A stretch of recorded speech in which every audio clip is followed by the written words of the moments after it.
আসসালামু আলাইকুম, আমি Tanvir and welcome to take video again. বরাবরের মতো আমি আজকে আরও একটা নতুন ভিডিও নিয়ে হাজির হয়েছি। অ্যান্ড আজকের ভিডিওতে আমরা দেখব যে কীভাবে আমরা MySQL এ ইউজার ক্রিয়েট করতে পারবো অ্যান্ড ক্রিয়েটেড ইউজারগুলো দেখতে পারবো।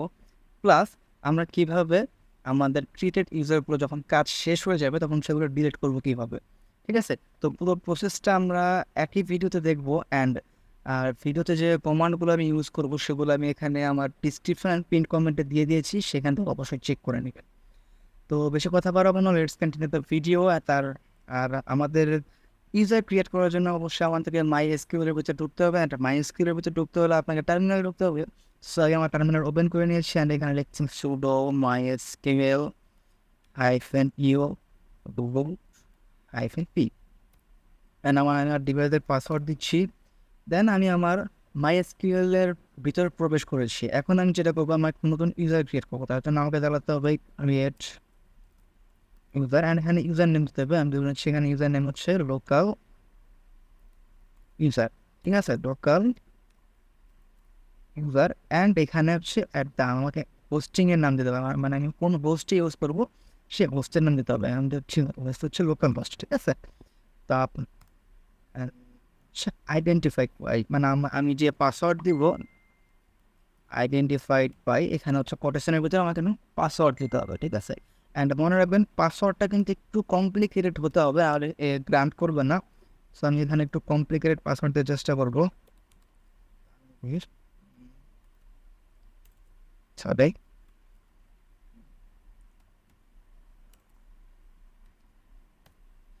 দেখতে পাচ্ছেন আমার ইউজার ক্রিয়েট করা হয়ে গেছে। ঠিক আছে, তো আমি এটা চেক করবো কীভাবে। চেক করার জন্য আমাকে লিখতে হবে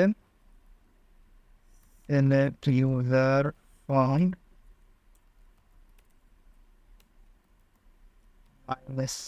email dot user। এই যে আমার ইউজারগুলো এখানে দেখা যাচ্ছে। ঠিক আছে, এই যে আমি মাত্র লোকাল ইউজারটা ক্রিয়েট করলাম and Tanvir Islam and user name এটা হচ্ছে আমার প্রি ক্রিয়েটেড, যেগুলো আমি আগেই ক্রিয়েট করেছিলাম। এখন যদি চান যে আমি যে এখানে লোকাল হোস্ট দিলাম, লোকাল হোস্ট দিয়ে তো আমি একটা ইনস্টা ক্রিয়েট করলাম, তাহলে আমি এই হোস্টগুলো দেখবো কীভাবে। আপনাকে হোস্ট দেখার জন্য আবার লিখতে হবে সিলেক্ট ইউজার, এখন কমা দিয়ে লিখতে হবে হোস্ট, হ্যাঁ, ফ্রম mysql ডট ইউজার। দেখতে পাচ্ছেন যে এখানে আমার ইউজার নেমের পাশাপাশি আমার লোকাল হোস্ট মানে আমার হোস্টিংটাও দেখাচ্ছে। ঠিক আছে, তো এখন আমি এগুলোকে ডিলিট করবো কীভাবে। ডিলিট করার জন্য সিম্পলি আপনাকে লিখতে হবে ড্রপ ইউজার, এখন আপনাকে ইউজার নেম দিতে হবে। ঠিক আছে, ইউজার নেম হচ্ছে লোকাল ইউজার। আমি এখন যে মেথডটা ইউজ করতেছি এই মেথডে অনেক সময় ইরর চলে আসতে পারে। যদি ইরর আসে তাহলে কীভাবে লিখতে হবে আপনাদের সেটা দেখাবো, আর না আসলে আমি সেটা আপনাদেরকে দেখিয়ে দেবো। ঠিক আছে, লোকাল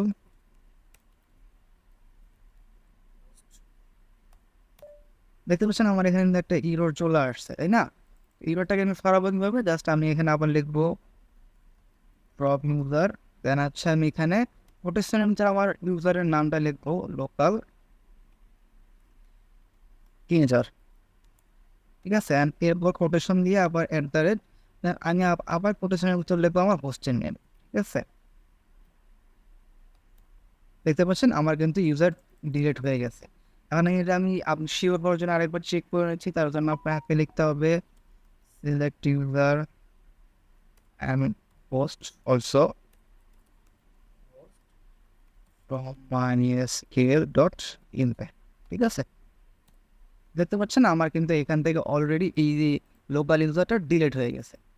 ঠিক আছে, তো আজকের ভিডিওটা খুবই শর্ট ছিল অ্যান্ড আজকের ভিডিওটা এই পর্যন্তই। আশা করি ভালো লেগেছে। যদি ভালো লেগে থাকে তাহলে জানেন কি করতে হবে, ভিডিওতে লাইক করবেন, চ্যানেলটি সাবস্ক্রাইব করবেন এবং পরবর্তীতে কী ধরনের ভিডিও চান বা আমার ভিডিওর কোনো জায়গায় উন্নতি করা প্রয়োজন কিনা সেগুলো অবশ্যই কমেন্ট করে জানাবেন। তো দেখা হচ্ছে পরবর্তী কোনো একটা ভিডিওতে। ততদিন পর্যন্ত ভালো থাকবেন, সুস্থ থাকবেন, টেক ভিডিওর সাথে থাকবেন। আল্লাহ হাফেজ।